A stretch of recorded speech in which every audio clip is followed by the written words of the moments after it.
नमस्कार, आप देख रहे हैं द हिंद 24 न्यूज और मैं हूं आपके साथ साक्षी निर्माण। आइए नजर डालते हैं आज की कुछ बड़ी खबरों की ओर।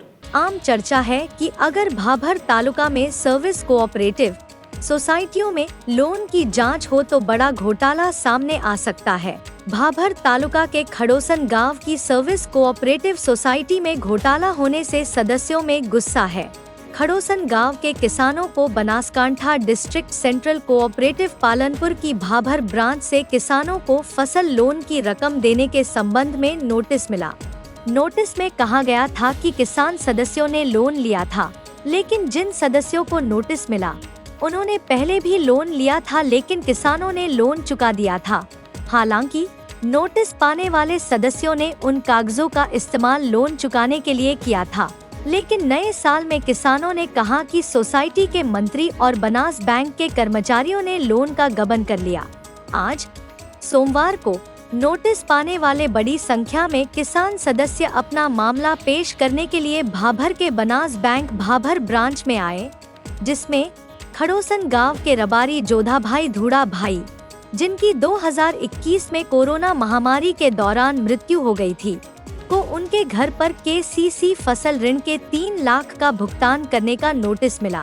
कुछ किसान भाभर में बनास बैंक शाखा में इकट्ठा हुए और जांच के दौरान बनास बैंक भाभर शाखा प्रबंधक कमलेश भाई शाह ने कहा कि 7 जून 2023 को जोधा भाई धुला भाई रबारी के नाम पर 3 लाख रुपए लिए जाने का रिकॉर्ड मिला। मृतक किसान का बेटा अंबा भाई रबारी, जो मृतक के नाम पर पैसे निकाल रहा था, सोसाइटी के मंत्री सहित भाभर बनास बैंक के कर्मचारियों पर कई सवाल उठा रहा है कि मृतक के नाम पर फसल ऋण कैसे स्वीकृत हुआ और स्वीकृत फसल ऋण किसने लिया। भाभर बनास बैंक के स्टाफ पर कई सवाल उठ रहे हैं कि मृतक के नाम पर फसल लोन कैसे मंजूर हुआ और मंजूर फसल लोन किसने लिया। શું નામ તમારું? કાબાભાઈ ખડોસણ, કાબાભાઈ જોધાભાઈ રબારી, ગામ ખડોસણ। અમારો સાહેબ મારા પપ્પા કોરોનામાં થઈ ગયા 2021માં અને 2023માં ધિરણ અમારું ઉપડ્યું તો મારા પપ્પા ઓફ થઈ ગયા છે। મને કોઈ વાતની ખબર નથી, તો આ બનાસ બેંકે કઈ રીતે ધિરણ આલ્યું અમારી મંડળીની કોઈ ખબર નહીં, બરાબર।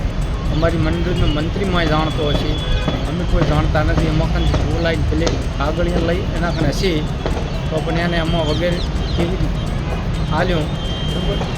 એને અમારે પૂરી તપાસ જોવે। મારા પપ્પા ઓફ થઈ ગયા એના પાસે અમને કોઈ એમની ધિરણ લીધો નથી। 1 રૂપિયા। કેટલા રૂપિયાના ધિરણ થયા? 3 લાખનું ધિરણની નોટિસ આવી છે તારી, બરાબર। એટલે મરેલા વ્યક્તિના નામે ધિરણ થઈ ગયું એવું હો તમે? હોય મરી ગયા પછી ઉપડ્યા છે પૈસા? હોય તો મરી ગયા પછી સાહેબ ઉપડ્યા પહેલાં। તમે કોઈ તો લીધેલ નથી? ના, અમે કોઈ રૂપિયો લીધેલ। કઈ મંડળી છે તમારે? અમારે ભાભર મંડળી ખડોસણ।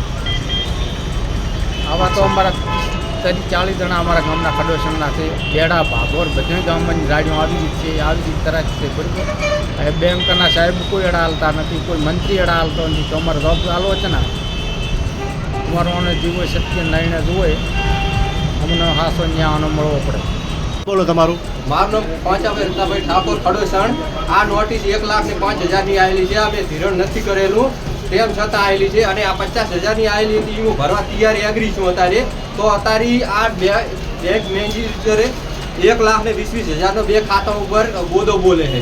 એટલે આ મેં કીધું સરને કીધું કે આ ભરવા હું તૈયાર નહીં, 50,000 ભરવા તૈયાર છું અને આ નવી નોટિસ 12મા મહિનામાં 1,20,000ની આવેલી છે। એ પૈસા તમે ઉપાડેલા? મેં ઉપાડેલા નથી, તેમ છતાં નવી નોટિસ આવી છે।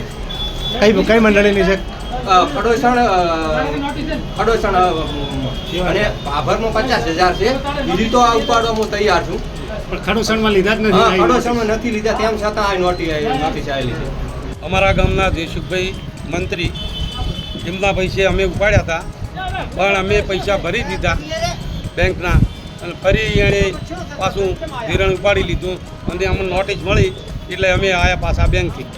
તમે પૈસા નતા લીધા? ના, પૈસા નથી લીધા હો। તો તમને નોટિસ શા કારણે મળી? હવે અમે નોટિસ આવી એટલે અમે આ બેંકે આવ્યા। બેંકવાળાએ શું? હા, બેંકવાળાએ કીધું કે પૈસા ઉપડી ગયા છે, લીધેલું છે આવું કીધું। હકીકતમાં તમે લીધા જ નથી? હા, હકીકતમાં અમે લીધા નથી। 2-3 વર્ષ થઈ ગયા છે અને આ અમારી અમારા કાકાના નામે પૈસા ઉપાડ્યા એ કોણે ઉપાડ્યા, બેંકવાળા ઉપાડ્યા કે મંત્રીએ ઉપાડ્યા, અમને કોઈ જાણ નથી. અમને નોટિસ આવતા અમને થોડીક દુઃખ જ લાગ્યું. તો અમે બેંકે આવી અને આવેદનપત્ર આપવા માટે તૈયાર છીએ અને બેંકને કહીએ છીએ કે જે અમને ઉપાડ્યા હોય અમને એમના જોડેથી દંડ વસૂલાત કરી અને પૈસા ભરપાઈ કરે એવી મારી માંગ છે. કયા વર્ષમાં તમારા કાકામાં ઓફ થઈ ગયેલા છે? તમારા કાકા કયા વર્ષમાં મરી ગયેલા છે? મરણ બીજા લોકોને પણ આવું નોટિસો મળી છે? અને બીજા બે મરણના છે એમને પણ આવા કેસ થયેલા છે. લગભગ 50 નોટિસો ખડોશાના અંદર આવેલી છે. તો 50 ને ન્યાય મળે એવી મારી માંગ છે. देखते रहिए द हिंद 24 न्यूज।